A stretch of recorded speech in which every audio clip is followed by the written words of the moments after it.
13ই মে লোকসভা নির্বাচন কৃষ্ণনগর এবং রানাঘাট কেন্দ্রে প্রচারের শেষ দিনে বামফ্রন্ট মনোনীত জাতীয় কংগ্রেস সমর্থিত সিপিআইএম প্রার্থী অলোকেশ দাসের সমর্থনে চাকদায় আসলেন মীনাক্ষী মুখার্জি। তিনি প্রার্থীকে নিয়ে র্যালি করলেন চাকদা অঞ্চলে। মেহনত খেটে খাওয়া মানুষের কথা তুলে ধরলেন মীনাক্ষী মুখার্জি। পাশাপাশি তিনি অলোকেশ দাসকে ভোট দেওয়ার আবেদন করেন। রানাঘাট কেন্দ্রে অলোকেশ দাস বিপুল ভোটে জিতবে বলেও আশা প্রকাশ করেন বাম নেত্রী মীনাক্ষী মুখার্জি। আজকের এই র্যালিতে মীনাক্ষী মুখার্জি ছাড়াও উপস্থিত ছিলেন বাম প্রার্থী অলোকেশ দাস, নদিয়া জেলা সিপিএমের সম্পাদক সুমিত দে সহ একাধিক নেতৃত্ব, ছাত্র যুব কর্মী সমর্থক সহ এলাকার সাধারণ মানুষ আজকের এই র্যালিতে অংশগ্রহণ করেন।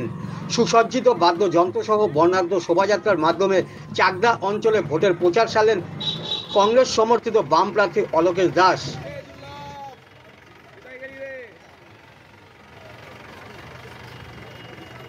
বেলার প্রচার কথা আমাদের খুব কম, শুধু পরিষ্কার আমাদের কর্মীদের প্রতি আমাদের একটাই কথা, এই সিটে আমাদেরকে জিততে হবে, তৃণমূল আর বিজেপিকে হারাতে হবে, আর গোটা দেশের বেকার ছেলে মেয়েদের হাতে কাজ আর গরিব খেটে খাওয়া মেহনতি মানুষের মাথা তুলে সৎ পথে বাঁচার জন্য একটা পরিবেশ তৈরি করতে হবে। খুব গুরুত্বপূর্ণ দিন, ভোটের লাইনে মানুষের মনে এই দুটো জায়গাতেই আমাদের জায়গা করে নেবার জন্যই যা কাজ আছে সেই কাজটা আমাদেরকে করতে হবে।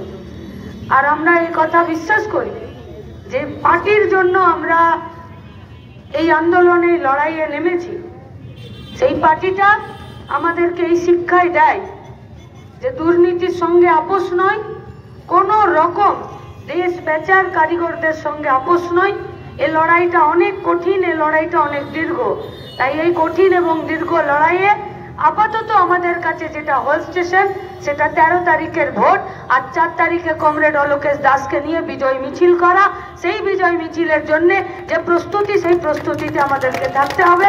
এটাই আপনাদের কাছে আমাদের আবেদন।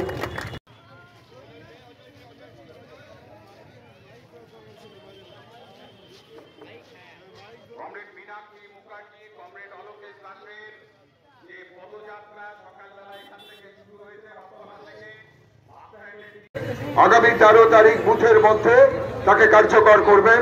আমি আশা করব যে এই কেন্দ্রে কমরেড অলোকেশ দাস বিপুল ভোটে তৃণমূল এবং বিজেপি দুই অপশক্তিকে পরাস্ত করে জয়যুক্ত হবে।